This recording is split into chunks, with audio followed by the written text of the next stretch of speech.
While many teenagers find action on the field, Tom Meyer is able to find it anywhere.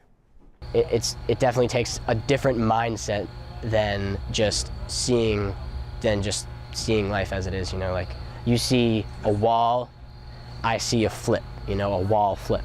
Ever since he discovered it, Tom has been flipping over the fast-growing sport of parkour. Parkour, in its most basic sense, is, I think, freedom of movement. Tom began getting involved in parkour when he was 10 or 11 by doing flips on his trampoline.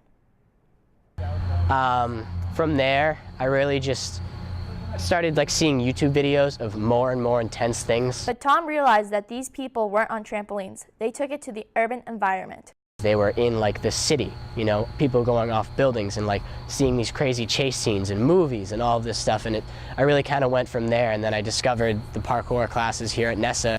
NESA, also known as New England Sports Academy, is a place where Tom can hone his skills in a safer environment. A lot of people see all of us doing all these flips and stuff like that, and they think oh, you're gonna break your neck, you know, you're gonna break your leg, all these kind of things. But it's, if you have the right technique, you know, if you keep your mind clear when you're doing it and you don't let things distract you, you don't train without really precautionary measures, you know, taking precautionary measures, you'll find that you'll be safe.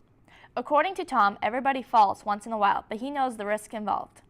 Even if you're gonna fall, you can't completely bail out, because that's when you get hurt. You know, you really have to trust in yourself that you can do it, because your body will naturally let you do it.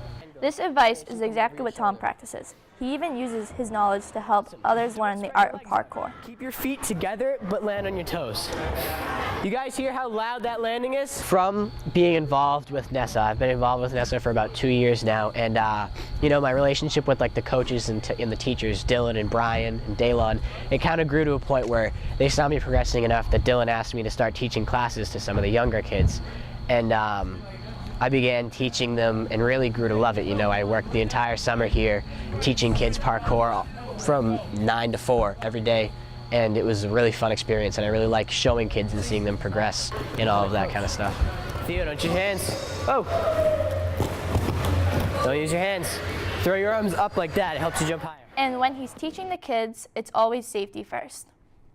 I'll start them off with some basics, like landing and rolling from a large height, you know, to be able to tuck and roll to absorb an impact, or some basic vaults, like a Kong vault, a dash vault, speed vault, reverse vault, which are just a way to get over an obstacle, you know. And then from there we go to some other basics, like a wall run, or cat hangs, things like that.